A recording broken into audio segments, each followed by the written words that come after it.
SSC, RRB, PSC തുടങ്ങിയ മത്സര പരീക്ഷകൾക്ക് ഉപയോഗപ്രദമായിട്ടുള്ള കുറച്ച് കറണ്ട് അഫയേഴ്സ് പരിചയപ്പെടാം.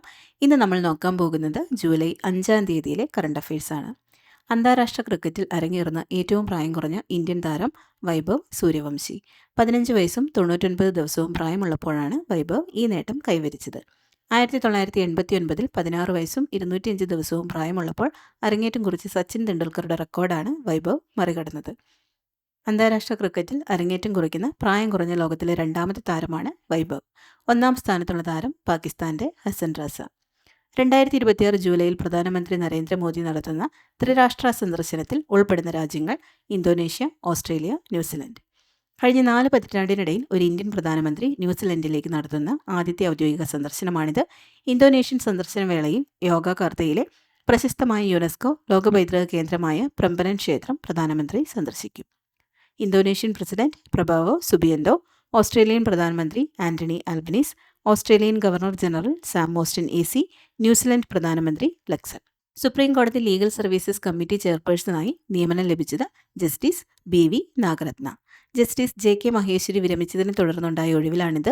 സുപ്രീം കോടതിയിലെ സീനിയോറിറ്റി പ്രകാരം 3ാമത്തെ മുതിർന്ന ജഡ്ജിയാണ് നാഗരത്ന. ഗഗൻയാൻ ദൗത്യത്തിന്റെ പാരാഷൂട്ട് സംവിധാനം പരീക്ഷിക്കാൻ നിർമ്മിച്ച പുതിയ rocket motor sub orbital launch vehicle for experiments solve. ഈ പരീക്ഷണ വാഹനം ബഹിരാകാശ യാത്രികരെ അയക്കുന്നതിന് മുൻപ് ഗഗൻയാൻ ക്രൂ മൊഡ്യൂളിന്റെ പാരാഷൂട്ട് പരീക്ഷണങ്ങൾ ആവർത്തിച്ച് നടത്താൻ വികസിപ്പിച്ചതാണ്. ശ്രീഹരിക്കോട്ടയിലെ സതീഷ് ധവാൻ ബഹിരാകാശ കേന്ദ്രത്തിലെ സ്റ്റാറ്റിക് ടെസ്റ്റ് ഫെസിലിറ്റിയിൽ 3-ന് നടന്ന പരീക്ഷണത്തിൽ റോക്കറ്റ് മോട്ടോർ പ്രതീക്ഷിച്ച പ്രകടനം കാഴ്ചവെച്ചു. പെറുവിന്റെ പുതിയ പ്രസിഡന്റ് കീഗോ ഫുജിമോറി, വലതു പാർട്ടിയായ ഫുവേർസ പോപ്പുലറിന്റെ നേതാവും മുൻ പ്രസിഡന്റ് ആൽബർട്ടോ ഫുജിമോറിയുടെ മകളുമാണ് കീഗോ ഫുജിമോറി. തിരഞ്ഞെടുപ്പിൽ ഇടതുപക്ഷ സ്ഥാനാർത്ഥി റോബർട്ടോ സാഞ്ചസിനെ നേരിയ വ്യത്യാസത്തിനാണ് ഫുജിമോറി മറികടന്നത്. ഫുജിമോറി 50.13% വോട്ടും സാഞ്ചസ് 49.86% വോട്ടും നേടി. 1.8 കോടി വോട്ടിൽ ഇരുവരും തമ്മിലുള്ള വ്യത്യാസം 49,641 മാത്രമാണ്. 2026 ജൂലൈയിൽ അമേരിക്ക എത്രാമത് സ്വാതന്ത്ര്യ ദിനമാണ് ആഘോഷിച്ചത്? 250ാമത്. 1776 ജൂലൈ 4-നാണ് US ബ്രിട്ടനിൽ നിന്നുമുള്ള സ്വാതന്ത്ര്യ പ്രഖ്യാപനം അംഗീകരിച്ചത്. ഇതിന്റെ ഓർമ്മപ്പെടുത്തലായാണ് എല്ലാ വർഷവും ജൂലൈ 4 അമേരിക്കൻ സ്വാതന്ത്ര്യ ദിനമായി ആഘോഷിക്കുന്നത്. സ്വാതന്ത്ര്യ ദിനാഘോഷങ്ങളുമായി ബന്ധപ്പെട്ട് വെള്ളിയാഴ്ച രാത്രി ഡൊണാൾഡ് ട്രംപ് പ്രസംഗം നടത്തിയത് മൗണ്ട് റഷ്മോറിൽ വെച്ച് 4 മുൻ US പ്രസിഡന്റുമാരുടെ മുഖങ്ങൾ കൊത്തിവെച്ചിട്ടുള്ള പ്രശസ്തമായ മലനിരയാണിത്. ഇന്ത്യയും ഇസ്രായേലും തമ്മിലുള്ള ഉഭയകക്ഷി നിക്ഷേപ കരാർ ഒപ്പുവെച്ചത് 2025 സെപ്റ്റംബർ 8. നിക്ഷേപകരെ ചേർത്ത് പിടിക്കുന്ന ഇന്ത്യ-ഇസ്രായേൽ ഉഭയകക്ഷി നിക്ഷേപ കരാർ പ്രാബല്യത്തിൽ വന്നു. ഈ സുപ്രധാന കരാർ ഡൽഹിയിൽ വെച്ചാണ് ഒപ്പുവെച്ചത്. കരാർ പ്രാബല്യത്തിൽ വന്നതോടെ നിക്ഷേപകർക്ക് ലാഭം, ലാഭവിഹിതം, മൂലധന നേട്ടം, വിൽപ്പന വരുമാനം, പലിശ, റോയൽറ്റി, സാങ്കേതിക ഫീസ് എന്നിവ ഇരു രാജ്യങ്ങൾക്കുമിടയിൽ സ്വതന്ത്രമായി കൈമാറാൻ സാധിക്കും. സാങ്കേതിക വിദ്യാധിഷ്ഠിത വളർച്ചയ്ക്ക് മുൻഗണന നൽകുന്നതിൻ്റെ ഭാഗമായി ഡീപ് ടെക്നോളജി, ആർട്ടിഫിഷ്യൽ ഇൻ്റലിജൻസ്, പ്രതിരോധ നിർമ്മാണം തുടങ്ങിയ മേഖലകളിലെ സഹകരണം പ്രോത്സാഹിപ്പിക്കാൻ ഈ കരാർ സഹായിക്കും.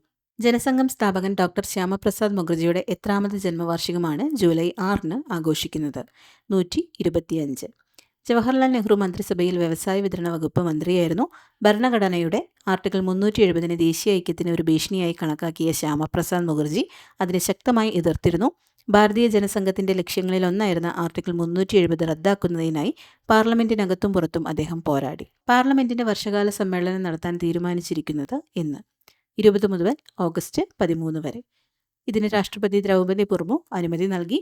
പാർലമെന്റിന്റെ വർഷകാല സമ്മേളന തീയതികൾ പ്രഖ്യാപിച്ചുകൊണ്ട് പാർലമെന്ററി കാര്യ മന്ത്രി കിരൺ റിജിജുവാണ് ഔദ്യോഗിക വിവരങ്ങൾ അറിയിച്ചത്. അയോധ്യ രാമക്ഷേത്രത്തിലെ സംഭാവന കൊള്ള, ചോദ്യപേപ്പർ ചോർച്ച, വിദ്യാഭ്യാസ രംഗത്തെ പാകപ്പിഴ, SIR മണ്ഡല പുനർനിർണയ ബിൽ നീക്കങ്ങൾ തുടങ്ങിയവ പ്രതിപക്ഷം ആയുധമാക്കും. ഉപഗ്രഹങ്ങളെ ഭ്രമണപഥത്തിലെത്തിക്കാനും ചലിപ്പിക്കാനും ISRO തദ്ദേശീയമായി വികസിപ്പിച്ച ഇലക്ട്രിക് ട്രസ്റ്റുകൾ പരീക്ഷിക്കുന്നതിനായി വിക്ഷേപിക്കുന്ന സാറ്റലൈറ്റ് TDS-01. ഈ വർഷാവസാനത്തോടെയാണ് ഇതിൻ്റെ വിക്ഷേപണം നിശ്ചയിച്ചിരിക്കുന്നത്. തദ്ദേശീയ ഇലക്ട്രിക് പ്രൊപ്പൽഷൻ സിസ്റ്റം പരീക്ഷണം വിജയിക്കുന്നതോടെ വാർത്താവിതരണ ഉപഗ്രഹങ്ങളുടെ ഭാരവും ചെലവും കുറയാൻ വഴിയൊരുങ്ങും. സൗരോർജ്ജത്തിൽ പ്രവർത്തിക്കുന്ന 300 MN ശേഷിയുള്ള ഇലക്ട്രിക് പ്രൊപ്പൽഷൻ ട്രസ്റ്റർ ഉപയോഗിക്കുന്നതിലൂടെ ഭാരമേറിയ കെമിക്കൽ ഇന്ധനം ആവശ്യമില്ലാതാകും. EPSന് സാധാരണ ട്രസ്റ്ററുകളേക്കാൾ ഉയർന്ന കാര്യക്ഷമതയുണ്ടാകും. കുട്ടികളെ ലൈംഗികമായി ചൂഷണം ചെയ്യുകയും ഉപദ്രവിക്കുകയും ചെയ്യുന്ന ഉള്ളടക്കങ്ങൾ CS, EM AM. ഇൻസ്റ്റഗ്രാമിൽ നിന്ന് ഉടൻ നീക്കണമെന്ന് കർശനമായി ആവശ്യപ്പെട്ട് കേന്ദ്ര സർക്കാർ നോട്ടീസ് അയച്ച സാമൂഹിക മാധ്യമ കമ്പനി മെറ്റ. CSEAM പരസ്യങ്ങൾ ഇൻസ്റ്റഗ്രാമിൽ വരുന്നു എന്ന് BBC വാർത്ത നൽകിയതിനെ തുടർന്ന് IT മന്ത്രി അശ്വിനി വൈഷ്ണവ് മെറ്റ അധികൃതരെ വിളിച്ചു വരുത്തിയതിന് പിന്നാലെയാണ് നടപടി. ഫേസ്ബുക്ക്, ഇൻസ്റ്റഗ്രാം, വാട്സപ്പ് എന്നിവയുടെ മാതൃകമ്പനിയാണ് US കാലിഫോർണിയ ആസ്ഥാനമായി പ്രവർത്തിക്കുന്ന മെറ്റ.